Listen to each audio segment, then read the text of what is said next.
É a primeira da noite. O Arthur se prepara ali.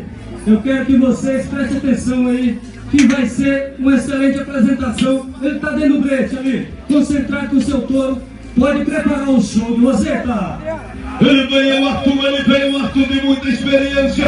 O portão do Senar, o portão da Fomato vai lançar a primeira da noite. Alô, Rodrigo, essa vai pra você.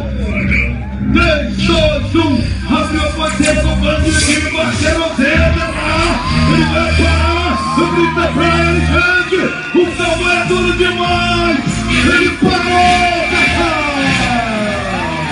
Ok, parceiro Vagão, eu falei aí que o menino é duro, o menino é difícil de ser derrubado. Pegou o touro na Roseta, chega a nota na arena. Chegando a nota, doutor Mia, 90 pontos.